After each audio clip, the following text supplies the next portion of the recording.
गंवार देवरानी जेठानी का तानों का रिश्ता। आज मोनिका 2 महीने की बीमारी की छुट्टी के बाद पहली बार ऑफिस जा रही थी। मोनिका की देवरानी वंदना ने अपने हाथों से मोनिका के लिए टिफिन तैयार किया था। वह किचन से बाहर आते हुए बोली, भाभी आपका टिफिन। और मोनिका के करीब पहुंची तो मोनिका ने उसे गले लगा लिया। मोनिका की आंखों से आंसुओं की झड़ी लग गई। उसके मानस पटल पर अतीत की यादें किसी चलचित्र की भांति अंकित होने लगी। छोटे से गांव से माया नगरी मुंबई के पॉश इलाके में बहू बनकर आने वाली वंदना के लिए अपनी ससुराल की राह पहले दिन से ही कठिन बन गई थी। शादी के बाद अपनी इकलौती जिठानी के पैर छूने के लिए झुकी तो मोनिका पीछे हटते हुए बोली, ओह व्हाट इज दिस। यह किस जमाने में जी रही है, गंवार कहीं की। आजकल कोई पैर छूता है क्या? यह हाईटेक युग है। हाय हेलो और हक करने का जमाना है। लगता है यह लड़की एजुकेटेड भी नहीं है। फिर तो भाभी से गले मिल लो वंदना, अजीत ने हंसते हुए कहा। वंदना आगे बढ़ी तो मोनिका ने नाक सिकोड़ते हुए कहा, बस बस दूर से ही नमस्कार कर दो, मैं मान लूंगी। वंदना दोनों हाथ जोड़कर नमस्कार कर आगे बढ़ गई थी। शादी के पहले दिन से ही जेठानी मोनिका का पारा 7वें आसमान पर चढ़ा हुआ था। हाईटेक सिटी मुंबई की गलियों में बचपन बिताने वाली मोनिका को किसी ठेठ गांव की लड़की बतौर अपनी देवरानी कतई पसंद नहीं थी। मोनिका ने अपने देवर अजीत की शादी अपने मामा की इकलौती बेटी लवलीना से करवाने के लिए बहुत हाथ पैर मारे थे, परंतु अजीत ने उसकी एक ना सुनी थी। लवलीना मॉडलिंग करती थी और शहर के स्थानीय फैशन शोज में नियमित रूप से शरीक होती थी। फैशन शोज के लिए वे देश के अन्य शहरों में भी अक्सर जाती थी। लवलीना का ताल्लुक हाई फाई सोसाइटी से था। जुहू स्कीम के इलाके में स्टार बेटे बेटियों के साथ स्वच्छंद जीवन का लुत्फ उठाने वाली लवलीना फिल्मों में भी अपना नसीब आजमा रही थी। मोनिका किटी पार्टियों, शॉपिंग व पिकनिक की जबरदस्त शौकीन थी। वह चाहती थी कि उसके परिवार में ऐसी ही कोई मॉडर्न लड़की आए ताकि जेठानी देवरानी में बेहतर तालमेल बना रहे। परंतु जब अजीत ने देहाती लड़की से विवाह कर लिया तो मोनिका के तमाम ख्वाब पत्थर से टकराए शीशे की भांति टूटकर चकनाचूर हो गए। वह जल भुन कर रह गई। अजीत मेडिकल का छात्र था। जब वह MBBS के अंतिम वर्ष में स्टडी कर रहा था तब अपने मित्र सुमित के विवाह में शरीक होने उसके गांव गया था। वह पहली बार किसी गांव में गया था। पर्वतों की तलहटी में बसी इस गांव के प्राकृतिक सौंदर्य को देखकर अजीत को पहली नजर में ही इस गांव से प्यार हो गया था। गांव के चारों ओर आच्छादित हरियाली, दूर दूर तक लहलहाते हरे भरे खेत, खेतों में फुदकती चिड़िया, हरे भरे घने वृक्षों पर कलरव करते बिहग और उनकी छांव में नृत्य करते मोर, अमराइयों में कूकती कोयल आदि ने अजीत को इतना प्रभावित किया कि वह शादी के बाद भी कई दिनों तक अपने दोस्त के घर पर ही रुक गया था। अपने दोस्त के विवाह में ही अजीत ने वंदना को देखा था। विवाह के 2 दिन पूर्व आयोजित संगीत संध्या में उसने वंदना को गाते और नृत्य करते हुए पहली बार देखा था। संगीत संध्या की रात को नींद ने अजीत की आंखों से किनारा कर लिया। रात भर उसकी आंखों के सामने वंदना का चेहरा ही घूम रहा था। उसे लगा कि अब उसकी तलाश पूरी हो गई है। उसके दिमाग में जीवन साथी की जो तस्वीर थी उसी के अनुरूप वंदना थी। सुमित के विवाह के बाद अजीत ने वंदना के बारे में छानबीन शुरू कर दी थी। उसने प्रवीण के पिता शिवशंकर प्रसाद से इस बारे में पूछा तो उन्होंने बताया, बेटा वंदना पंडित राम प्रसाद की ज्येष्ठ कन्या है। वह सेवानिवृत्त अध्यापक हैं, जो 2 वर्ष पहले ही सेवानिवृत्त हुए हैं। घर की गरीबी के कारण वंदना ने कक्षा 10वीं उत्तीर्ण कर स्कूल को अलविदा कह दिया था। वंदना मेरी गोद में खेली है। लड़की बहुत ही संस्कारित, सुशील और बुद्धिमान है। वंदना की आवाज़ बहुत ही मीठी व सुरीली है। वह बहुत अच्छा गाती है। सुमित के विवाह में संगीत संध्या में तुमने वंदना के गीत सुने होंगे। अजीत, एक बात मैं तुम्हें यह भी बताना चाहूँगा कि वंदना के विवाह की चिंता ने राम प्रसाद की नींद हराम कर दी है। उनकी बिरादरी में कई लोग वंदना को देखने आते हैं, पर दहेज पर आकर बात फिसल जाती है। वंदना से छोटी एक और बहन है, उसके हाथ भी पीले करने हैं। गत वर्ष पंडित जी की पत्नी का अल्पावधि बीमारी के बाद आकस्मिक निधन हो गया था। उन्होंने इलाज में पैसे पानी की तरह बहाया, पर उसे बचा न सके। पंडित जी की पत्नी का निधन क्या हुआ, इस परिवार की रीढ़ ही टूट गई। शिवशंकर प्रसाद ने अजीत के कंधे पर हाथ रखते हुए कहा, बेटे अजीत, पंडित जी मेरे बहुत अच्छे मित्र हैं। उनकी दोनों बेटियां सुंदर, सुशील और सुसंस्कारित हैं। अगर वंदना तुम्हें पसंद है और उसे अपना जीवन साथी बनाना चाहते हो तो मुझे पंडित जी से बात करने में प्रसन्नता होगी। शिवशंकर प्रसाद की बातों से अजीत के मन में लड्डू फूट रहे थे। वह जल्दी से जल्दी मुंबई जाकर इस संबंध में अपने माता पिता से बात करना चाहता था। शिवशंकर ने अल्प विराम के बाद कहा, बेटा कोई निर्णय लेने से पहले अपने माता पिता से एक बार बात जरूर कर लेना। हो सके तो उन्हें एक बार यहाँ लेकर आ जाना। जरूर अंकल, मैं कोई निर्णय लेने से पूर्व माता पिता से जरूर बात करूँगा और मुझे पूरा विश्वास है कि मेरी पसंद ही मेरे माता पिता की पसंद होगी। अंकल, वंदना तो मुझे पहली नज़र में ही पसंद आ गई है। मैं ऐसी ही लड़की को अपनी जीवन संगिनी बनाना चाहता हूँ, जिसका मन स्वच्छ कांच की तरह पारदर्शक हो, जिसके आर पार सहज देखा जा सकता है। वंदना का मन ताल के स्वच्छ जल की तरह निर्मल है, जिसके भीतर सहजता से झांक कर तल को देखा जा सकता है। अंकल, सुमित के विवाह के दौरान हमारी कई बार मुलाकातें हो चुकी हैं। मैं कल ही मुंबई जा रहा हूँ। आप चाहें तो वंदना के पापा से बात कर सकते हैं। अजीत उत्साहित होकर बोल रहा था। ठीक है, मैं कल ही पंडित जी से बात कर लेता हूँ, शिवशंकर ने कहा। अजीत ने मुंबई पहुंचकर जब अपने मम्मी पापा और भैया भाभी से इस बारे में बात की तो मोनिका भाभी क्रोधित हो गई।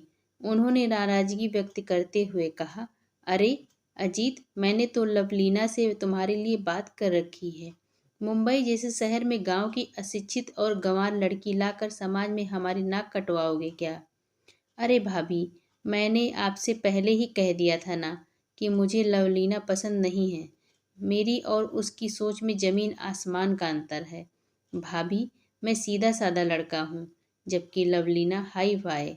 अजीत मुस्कुराते हुए और कुछ कहने जा रहा था, मगर मोनिका ने अजीत की बात काटते हुए कहा, क्या बुराई है लवलीना में?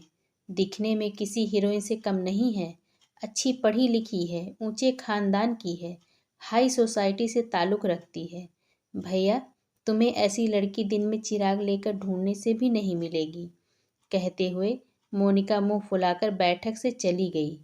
अरे भाई, उसे अपनी पसंद की लड़की से शादी करने दो ना। तुम अपनी पसंद उस पर क्यों थोप रही हो? अजीत के बड़े भाई रोहन ने मोनिका को समझाते हुए कहा। लेकिन तब तक मोनिका अपने कमरे में जा चुकी थी। 2 ही दिनों बाद अजीत अपने माता पिता को लेकर वंदना के गांव पहुंच गया। वंदना सभी को पसंद आ गई। अजीत की मम्मी ने तो वंदना के हाथ में शगुन भी दे दिया। चटमंगनी और पट विवाह हो गया। मोनिका की नाराजगी के बावजूद वंदना इस घर की बहू बनकर आ गई। वंदना को विवाह के पहले दिन से ही अपनी जेठानी मोनिका की नाराजगी का शिकार होना पड़ा था। वह बात बात पर वंदना पर ताने कसती, लेकिन वंदना ने मानो विनम्रता का चोंगा पहन लिया हो। वह मोनिका के तानों पर चू तक न करती, चुपचाप सहन करती रही। वंदना जानती थी कि शब्द से शब्द बढ़ता है, सो उसके लिए इस वक्त खामोश रहना ही उचित है। उसे विश्वास था कि समय सदैव एक समान नहीं रहता है, यह परिवर्तनशील है। एक दिन उसका भी वक्त बदलेगा।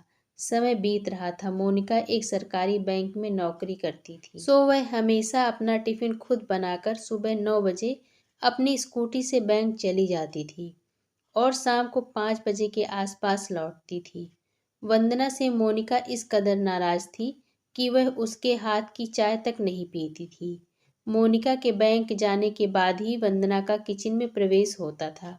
वंदना के सास ससुर मोनिका के तेज तर्रार स्वभाव से भली भांति परिचित थे, सो वह हमेशा खामोश ही रहते थे। सब कुछ ठीक चल रहा था, पर किसी को क्या पता था कि कोई अनहोनी उनके दरवाजे पर जल्द ही दस्तक देने वाली है। एक दिन शाम को बैंक से लौटते वक्त किसी टेम्पो ने मोनिका की स्कूटी को पीछे से जोर से टक्कर मार दी। मोनिका ने हेलमेट पहना हुआ था, इसीलिए उसके सिर पर चोट नहीं आई। मगर उसके दाएं हाथ और बाएं पैर पर गहरी चोट आई थी। किसी भले व्यक्ति ने अपनी कार से मोनिका को नज़दीक के अस्पताल में पहुंचाया था। अस्पताल से फ़ोन आते ही अजीत और वंदना तुरंत अस्पताल पहुंचे। मोनिका के पति रोहन ऑफिस के काम से भोपाल गए हुए थे। अजीत ने देखा कि मोनिका आईसीयू में है। डॉक्टरों ने बताया कि वह अभी बेहोशी की अवस्था में है। कुछ देर में उन्हें होश आ जाएगा। हेलमेट की वजह से उसके सिर में कोई चोट नहीं आई, मगर वह घबराकर बेहोश हो गई है। उसके हाथ और पैर में गहरी चोट लगी है। फ्रैक्चर भी हो सकता है। एक्सरे रिपोर्ट आने के बाद पता चल जाएगा। कुछ ही देर में मोनिका को होश आ गया। डॉक्टर ने अजीत को इशारे से अंदर बुलाया। अजीत ने मोनिका को बताया कि वह बिल्कुल न घबराएं। उनके हाथ और पैर में ही चोट लगी है, सिर में कहीं चोट नहीं आई है। एक्सरे से मालूम पड़ जाएगा कि फ्रैक्चर है या नहीं। कुछ ही देर बाद डॉक्टर ने एक्सरे देखकर अजीत को बताया कि मोनिका के दाएं हाथ और बाएं पैर में फ्रैक्चर है। उन्हें करीब 1 सप्ताह अस्पताल में रहना पड़ेगा। अजीत ने फ़ोन द्वारा रोहन को घटना की जानकारी दे दी। करीब 2 सप्ताह के बाद मोनिका को अस्पताल से छुट्टी मिली। अजीत और वंदना के साथ मोनिका घर पर आई। घर के दरवाजे पर मोनिका को रोककर वंदना ने कहा, भाभी, अब तुम अपने लिए पानी का 1 गिलास तक नहीं भरोगी। डॉक्टर ने वैसे भी आपको पूरे 2 महीने आराम करने की सलाह दी है। फिर आपके एक हाथ और एक पैर पर प्लास्टर चढ़ा है, सो आपको अब आराम की सख्त ज़रूरत है। आज से आप मुझे कोई भी और किसी भी प्रकार का काम करने के लिए कहने में कोई संकोच नहीं करोगी। ऐसा मुझसे वादा करो, तभी आपको मैं घर के अंदर आने दूंगी। यह कहने के साथ ही वंदना बीच दरवाजे पर खड़ी हो गई। मोनिका की आंखों से आंसू छलक पड़े। उसने वंदना को एक हाथ से अपनी ओर खींचते हुए उसका माथा चूम लिया और रूंधे कंठ से बोली, वंदना, मुझे माफ़ कर देना। मैंने तुम्हें न जाने क्या क्या कहा और तुम्हें बेवजह परेशान भी बहुत किया। तुम पिछले 2 सप्ताह से सब कुछ भुला कर मेरी सेवा में समर्पित हो गई। इतनी सेवा तो अपना भी कोई नहीं करेगा। वंदना, तुम्हें इस घर में आए अभी 7 महीने ही हुए हैं, पर तुमने अपनी मृदुल बाड़ी और विनय भाव से हम सबका दिल जीत लिया। मुझे अजीत की पसंद पर गर्व है। वंदना, तुम्हारे बर्ताव से एक बात मेरी समझ में आ गई कि गांव की लड़की अशिक्षित हो सकती है, मगर असंस्कारित नहीं। तुम पारिवारिक एटिकेट्स की जीती जागती मूरत हो। वंदना, प्लीज़, पहले तुम मुझे माफ़ कर दो, तो ही मैं घर में प्रवेश करूंगी। भाभी, आप बड़ी बहन के समान हैं, जिसे अपनी छोटी बहन को डांटने और फटकारने का हक तो होता है ना। फिर भला मुझे बुरा क्यों लगेगा। आप माफ़ी की बात करके मुझे शर्मिंदा ना करें। यह तो आपका विनय है भाभी। कहते हुए वंदना ने अपनी जेठानी को बाहों में भर लिया। अरे भाई, देवरानी और जेठानी के डायलॉग बाजी खत्म हो गई हो तो हम अंदर चलें क्या। मुझे और अजीत को जोर से भूख लगी है। दरवाजे के बाहर खड़े रोहन ने अजीत की ओर देखकर मुस्कुराते हुए कहा, हाँ हाँ भाई साहब, खत्म हो गई है हमारी डायलॉग बाजी। आप सब भीतर आइए, मैं भाभी को अपने कमरे में बिठाकर आप सभी के लिए चाय नाश्ता बनाती हूँ। कहते हुए वंदना ने अपने दोनों हाथ मोनिका की तरफ बढ़ा दिए, जिन्हें उसने कसकर पकड़ लिया और धीरे धीरे वंदना का सहारा लेते हुए अपने कमरे की ओर बढ़ने लगी। अरे भाभी, आप कहाँ खो गई हो। अब तो मेरा हाथ छोड़ो ना। आपने कब से इसे कसकर पकड़ रखा है। आपको बैंक जाने में देर हो रही है। वंदना ने कहा। ओह सॉरी वंदना, मैं तो अतीत में पहुंच गई थी। कहते हुए मोनिका ने वंदना के हाथ से टिफिन लिया और अपने पति रोहन के साथ धीरे धीरे सीढ़ियों से उतरने लगी। अगर आपको आज की यह कहानी अच्छी लगी हो तो मेरे चैनल को लाइक, शेयर एंड सब्सक्राइब जरूर करें। धन्यवाद।